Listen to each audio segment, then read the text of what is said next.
of India Vision Foundation welcome you all to this preliminary session titled the role of understanding the role of various stakeholders in reformation and rehabilitation of prisoners. तो जो source है हमारा आज का वो prisons है। तो sir हम ये जानना चाहेंगे कि आपको क्यों लगता है कि रिहैबिलिटेशन ऑफ प्रिजनर्स जो है वो प्रिजन डिपार्टमेंट के लिए बहुत इम्पोर्टेंट है? यस, देखिए स्टेक होल्डर्स तो बहुत होते हैं, जुडिशरी है, पुलिस है, लॉ एनफोर्समेंट एजेंसीज हैं, सोसाइटी है, प्रोविजंस हैं, उसकी गार्जियंस हैं, सोशल रूल्स है, रिलीजन है, कई तरह के लोग होते हैं। बट प्रिजन ऐसी जगह होती है जब आदमी कोई ऑफेंस करता है उसको प्रिजन में भेजा जाता है, तो लॉन्ग टर्म तक वो प्रिजन में रहता है। तो रिस्पॉन्सिबिलिटी प्रिजन की है कि उसको कैसे रखता है, क्या करता है। Prison is like a laboratory, वहाँ पे आप एक्सपेरिमेंट कर सकते हैं, क्योंकि वो प्रिजनर अपने घर, उस सराउंडिंग से, उस एनवायरनमेंट से दूर है। तो वहाँ पे आप जैसे जहाँ चाहे वहाँ रखें, जिसके साथ चाहे वैसे रख लें, जब चाहे खोलें, जब चाहे बंद करें। क्या फैसिलिटीज उसको एजुकेशन भी देनी है, क्या उसको रिहैबिलिटेशन देना है, क्या इसके डेवलपमेंट के लायक है वो, क्या मेडिसिनल फैसिलिटीज को दी जा सकती है, ये चीजें वहाँ हो सकती है जो बाहर संभव नहीं है। तो मुझे लगता है प्रिजन सबसे बड़ा स्टेक होल्डर है। रिफॉर्मेशन एक प्राइम है। इस सोसाइटी से कोई जेल में आ रहा है वो हार्डेड क्रिमिनल बन के बाहर ना निकले, क्योंकि सोसाइटी की और ज्यादा डेंजरस होता है। तो हम और क्या करें? इसके लिए कई सारे प्रोग्राम्स हर जगह चलते रहते हैं, हम लोग हर जगह चला रहे हैं। इनफैक्ट यूपी में अभी ऐसा हुआ है कि one jail one product, one district one product.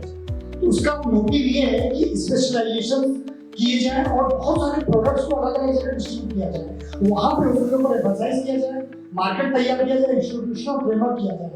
और जब हम स्किल डेवलपमेंट का करें तो आदमी बाहर जाए तो उसको आसानी से जॉब मिल जाए। मैं थैंकफुल हूँ इंडिया विजन फाउंडेशन का, इन्होंने प्रोफेशनल तरीके से हमारे यहाँ music, dance, play, sports activities इन्होंने चलाई है। इन्होंने सोशल वर्क के इनके कोऑर्डिनेटर्स हैं, हाईली एजुकेटेड लोगों को इन्होंने रखा, हाईली एजुकेटेड एंड मोटिवेटेड लोगों को इन्होंने रखा है, जो सोशल वर्क, सोशोलॉजी इत्यादि से आते हैं।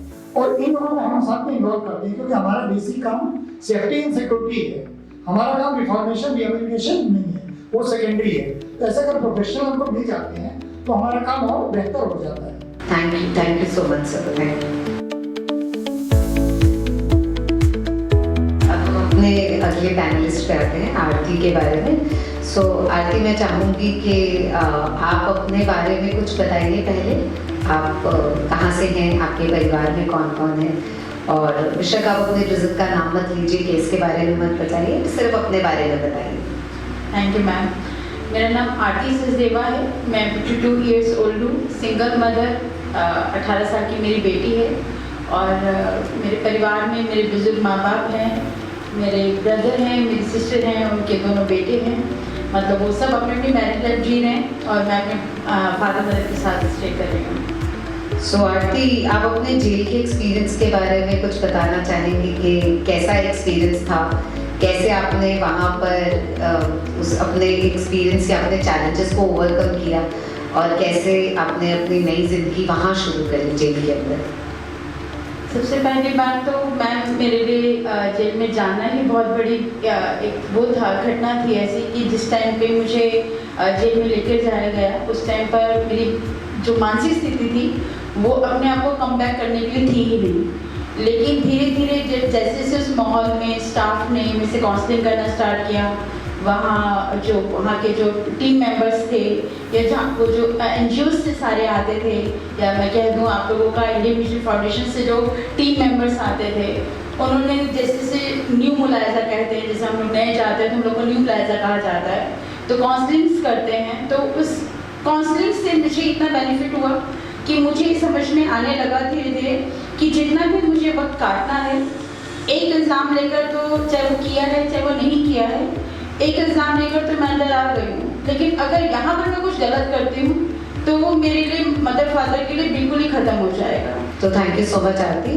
बट आरती में हम ये सब भी जानना चाहेंगे कि तो जेल में तो आपने सीख लिया, सब कुछ कर लिया, बट जेल के निकलने के बाद मुझे लगता है कि ज़्यादा चैलेंजेस आपको फेस करने थे। कितने साल तक आप जेल के अंदर थे आरती? मैं वहाँ पर 12 साल रही हूँ जेल के अंदर। 4 साल की छोड़कर गई थी, 17 साल पर वापस आई हूँ। तो आप ये देखें कि मैंने उसका बचपन भी खो दिया, उसकी जवानी भी खो दी और मुझे ये तक आज भी टिल मैं 1.5 साल हो गया बाहर आए हुए, मुझे ये नहीं पता कि उसको पसंद क्या है। मुझे ये नहीं पता है कि मैं उसको कौन से कलर की ड्रेस लेकर दूँ। मतलब कहने को बहुत छोटी सी बात है, लेकिन फीलिंग जो है वो जब महसूस होता है ना तो लगता है कि वक्त बहुत गुजर गया। आज मैं उसकी मदर नहीं हूँ, वो मेरी मदर है जो मुझे केयर कर रही है। और मैम अंदर ये था कि सारे प्रिजनर एक जैसे थे, किसी न किसी एक से आए थे, इसलिए थोड़ा सा फेस करना आसान था। लेकिन बाहर आप जब दुनिया से इंटरेक्ट होते हो और उनको पता चलता है ये बंदा जेल से आया, तो वो बहुत पेनफुल होता है। जब आपके फेस के सामने तो वो बहुत स्माइल करके मिलते हैं, अरे यार ये जेल में लड़की है, ये जेल से आई है, तो वो बहुत पेनफुल होता है। जब मैंने 1-1.5 महीना घर में थोड़ा स्टेबल होने के बाद जब कोशिश करी घर से बाहर निकलकर जॉब ढूंढने की, तब यकीन करें कि मैं कितने ही ऑफिसेस में गई, कितने ही मैंने अपने रिज्यूम सेंड किए, कितनी ही एप्स में डाले, बट क्योंकि मेरा जेल का बैकग्राउंड था तो किसी ने मुझे एक्सेप्ट नहीं किया। बट हार्टली थैंक यू कि आज मुझे स्टेज मिला। मैं आपको दिल से धन्यवाद करना चाहूँगी यूनिविजन फाउंडेशन का कि अंदर भी उन्होंने मुझे संभाला, अंदर भी उन्होंने हर एक्टिविटी में मेरा साथ दिया और आज भी आपने मुझे ही संभाला और आपकी वजह से ही मुझे आज IT कंपनी में जॉब मिला। इसके लिए मैं दिल से थैंक्स करती हूँ और आपकी वजह से ही आज मैं कहूँगी 7 लफ्जों में कि मेरा घर चल रहा है। नहीं, ऐसा नहीं है। यही हमारा मकसद है, यही इम्पोर्टेंट है जानना कि हर स्टेक होल्डर का कितना इम्पोर्टेंट रोल है। Thank you so much, thank you so much. अब हम रिक्वेस्ट करेंगे हुसैन से। हुसैन जो है वो इंडिया विजन फाउंडेशन में ही सीनियर प्रोजेक्ट कोऑर्डिनेटर है और मैं यहाँ बताना चाहूँगी कि कोविड से पहले India vision foundation inside prison में बहुत काम कर रही थी और जैसे कि कोविड आया हमारा भी प्रिजन्स में जाना थोड़ा कम हो गया, तो हमें भी इंटरस्पेक्ट करने का मौका मिला, इवॉल्व होने का मौका मिला। उस समय था जब हमने रिहैबिलिटेशन पे काम करना शुरू किया। ऐसा नहीं है कि हम रिहैब पे पहले काम नहीं करते थे, लेकिन फोकस्ड काम नहीं करते थे, बट उस टाइम पे हमें नीड लगी कि एक फोकस्ड प्रोग्राम हमारा रिहैबिलिटेशन और रीइंटीग्रेशन भी होना चाहिए। तो हुसैन उसको लीड कर रहा है हमारे प्रोग्राम को और मैं हुसैन से जानना चाहूँगी कि हुसैन प्रोग्राम के बारे में तो मैंने संक्षिप्त में बता दिया, अगर आप इसकी मेथोडोलॉजी हम सबको समझाने जाएंगे तो हम जानना चाहेंगे कि हमारे रिहैब की मेथोडोलॉजी क्या है। Thank you so much ma'am for giving me opportunity. Good evening all audience. मेरा नाम हुसैन है और मैं इंडिया विजन फाउंडेशन के रिहैब प्रोग्राम में काम कर रहा हूँ। जिस नोट पे संजय शाही सर ने छोड़ा कि बाद में डेटा नहीं मिल पाता जब वो लोग बाहर निकल जाते हैं, बस वहीं से इंडिया विजन का काम शुरू होता है रिहैब प्रोग्राम में।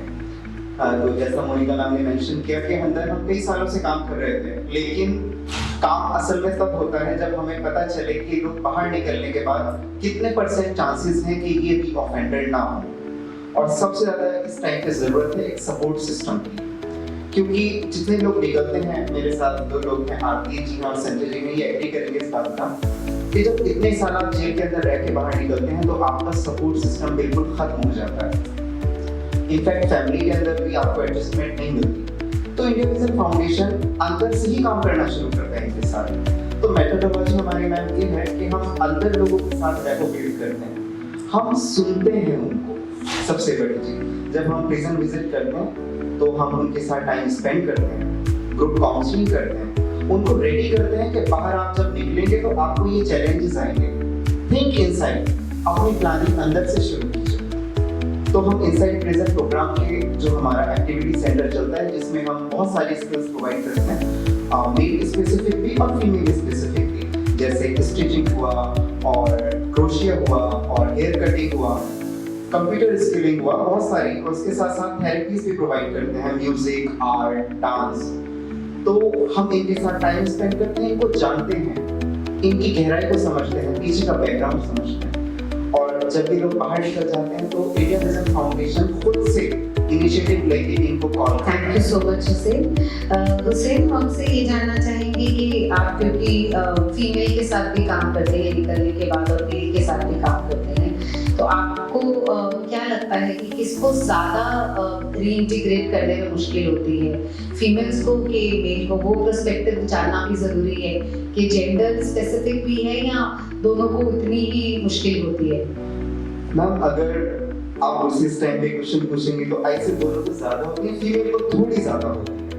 बिकॉज मैं दोनों को बराबर इसलिए बोलूँगा, फीमेल को निकलने के बाद सपोर्ट सिस्टम या तो पेरेंट्स का होता है या हस्बैंड का होता है। इन केस अगर वो हस्बैंड के मर्डर केस में आई है तो कोई भाई होगा, बहन होगा, कुछ भी होगा, मेल्स यहाँ पे आके अटक जाते हैं क्योंकि उनको फैमिली रिस्पॉन्सिबिलिटी होती है। तो बराबर है चीजें।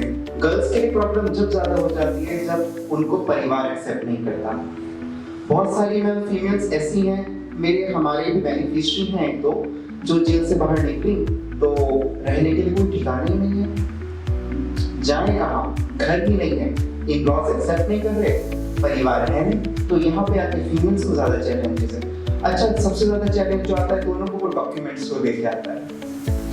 दोनों के पास डॉक्यूमेंट्स नहीं होते तो जॉब कहाँ ढूंढे, भले ही वो कितने स्किल्ड हो, लोग एक्सेप्ट करने के लिए तैयार नहीं है, सोसाइटी में स्टिग्मा है, वो जॉब नहीं देते। इस वजह से दोनों को ही ज्यादातर चैलेंजेस है, फीमेल्स को थोड़े ज्यादा, क्योंकि बच्चों का सहारा भी उनको नहीं मिल पाता बच्चे अगर शुरू करें। अब हम संजय जी के साथ बात करते हैं। संजय जी एक म्यूजिक टीचर हैं और किसी कारणवश वो एक जेल में आ गए थे। तो मैं संजय जी से ये जानना चाहूँगी कि आप नॉर्मली म्यूजिक टीचर थे, म्यूजिक पढ़ा रहे थे, और जब जेल में आए तो कैसा लगा, मतलब क्या हुआ आपके साथ जेल के अंदर और आपने अपना समय कैसे बिताया जेल में? तो उसके बाद उस क्वारंटीन था तो हम लोग 15 डेज तो क्वारंटीन में रहे। उसके बाद जब वहाँ से फिर मेन उसमें गए तो वहाँ पे एक डॉक्टर साहब मिले, जिनको सब डॉक्टर बोलते थे, पता नहीं डॉक्टर है क्या। तो उन्होंने बताया भाई यहाँ पे म्यूज़िक स्कूल है। फर्स्ट टाइम तो मुझे एकदम सब वो हुआ कि मैं इतना परेशान में हूँ, मुझे कहते भाई आप जाके म्यूज़िक टीचर हो, वहाँ पे सिखाओ। जब उन्होंने 2-3 बार बोला फिर मैं वहाँ पे गया। वहाँ पे गोविंद सर थे जिन्होंने बहुत अच्छे से काउंसलिंग वगैरह की, उनकी बातों से मैं बहुत प्रभावित भी हुआ। वहाँ पे जब फर्स्ट डे मैं गया तो मैंने देखा कि सब अपने केस के विषय में बात कर रहे थे, मतलब 15-16 तक वो थे और सब अपने केस के बारे में बात कर रहे थे। मैं बैठ के सब सुन रहा था, सुन के मुझे लगा कि भाई ये तो मेरे से ज़्यादा परेशान है, भगवान ने मुझे भेजा है तो शायद इनकी कुछ मदद करने के लिए भेजा है। मैं अपना केस भूल गया और मैंने फिर गोविंद सर को बोला मैं जब तक यहाँ पे हूँ मैं इनको म्यूजिक थेरेपी दूंगा।